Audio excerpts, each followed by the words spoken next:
No, no. No, no, no. No.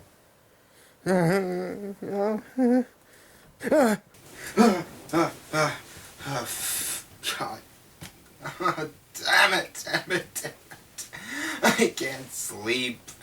Freaking nightmares caused by that piece of shit movie. You know what? Fuck it. I gotta get this off my chest. I gotta review this piece of shit. Oh my god!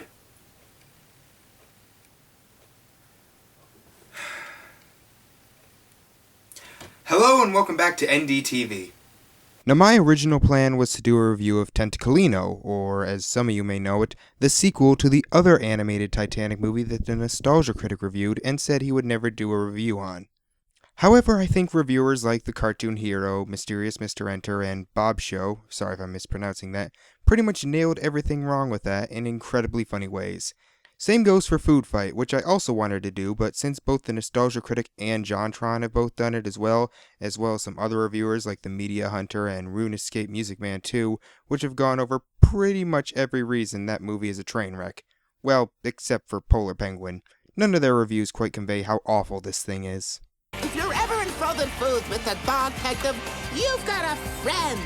Fuck you! So I decided to do the movie Hercules. No, not that one. Not that one either. Oh god, no, I'll talk about that one at the end of the year. This one is a direct-to-video movie released in 1988 by the company Pure Magic, and holy shit is it bad. And basically, there are about 50 problems that persist throughout the film, but here's a few select ones. Let's take a look at some of the footage and see if you can guess the first one. Yep, the animation is awful. As in half the time the characters look dead, and I swear, half the shots feel like they go on for about 2 seconds too long. And they keep reusing the same shots over, and over, and over, and over, and over, and over, and over, and over again. The sound isn't much better. The voice actors aren't even trying, and I'm 100% certain about that. Then there is the music, which sounds like some low-budget 70s cartoon. Rinse and repeat. Then there is the sound mixing. Now how the hell can you mess up something like that? I'm up to the task, Father. Yes, I think you are. Yeah, I have no idea what you just said. Let's just get into this so I never have to think about it again. Now before we start, I should warn you that I don't know jack about the Hercules mythos, so I'm going to be solely basing this on how it works as a film. Don't worry, I'll still have plenty to talk about. So we start out on Mount Olympus, I guess, where we see a bunch of gods who may as well be college frat boys, toasting to how awesome it is to be gods. One of them, named Dionysus, is called over by the goddess Hera, who looks like what would happen if you crossed Ursula and Dolores Umbridge. Well, what are we celebrating? You fool. Today is the day my most favorite mortal, King Eurystheus of Argos, will... Wait, the king's name is Eurystheus? Make your own joke? We find out through some slow and tedious dialogue that Hera doesn't like Hercules, but then Hermes, the messenger of the gods, announces the arrival of the other gods, the first of which is Apollo, the god of the sun. Apollo, brilliant to see you. The pleasure is all mine. Hera, you light up my life. Oh no! Then we meet Poseidon, god of the sea, who is some kind of weird fish creature. Weird, I don't recall ever seeing any form of artwork portray him like that. And then we meet Ares, the god of war. Ares, you're late. War is hell. There's several things wrong with this, but I'm not going to get into them since we're only 3 minutes in and I've already written an entire page in my script. Please rise for the supreme ruler of all the universe. Oh, please. I give you... Zeus! What the fuck was that? So we meet Zeus, and it is implied that Hera has been meddling with people's lives down on Earth.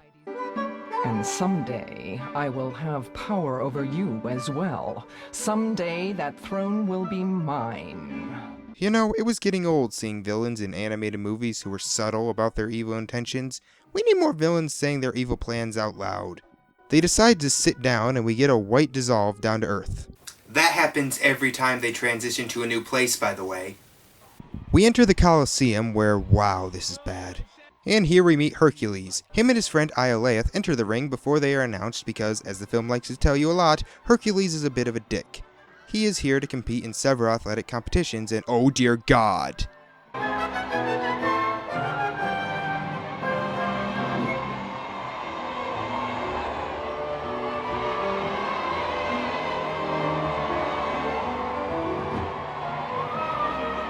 Cut!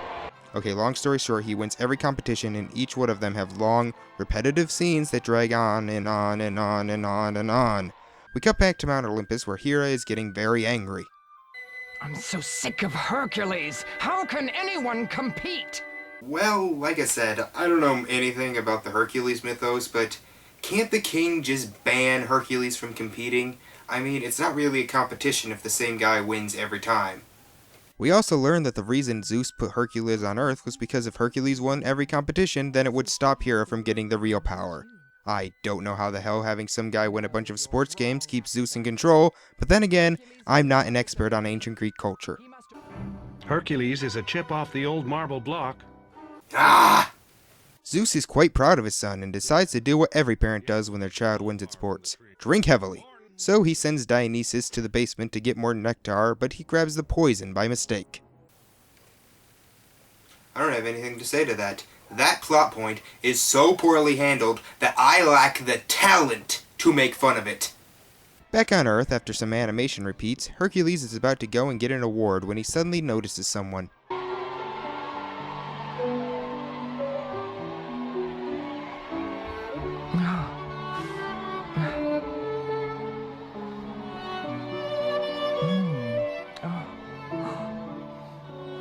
Iolaus, I think I'm in love.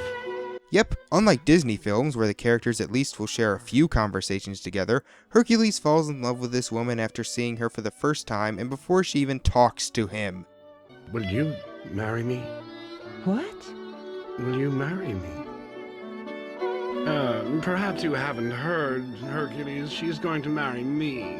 You don't mind, do you? She is, after all, more deserving. Wow, you're an asshole.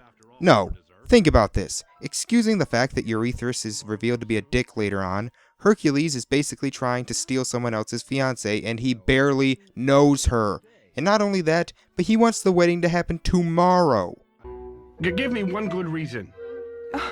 You are conceited. You think you're so good you don't need anyone.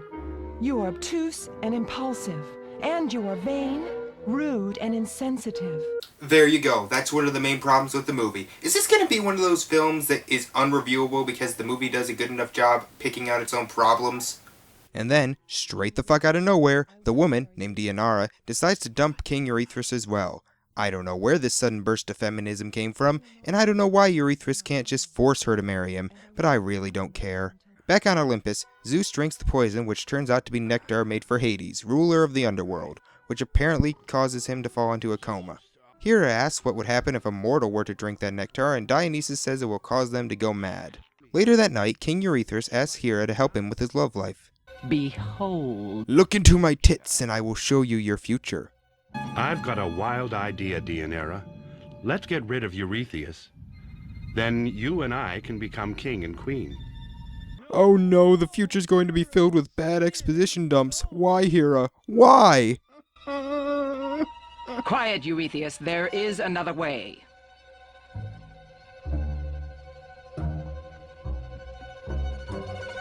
Oh, Eurystheus, now that Hercules is gone, you've become so kingly.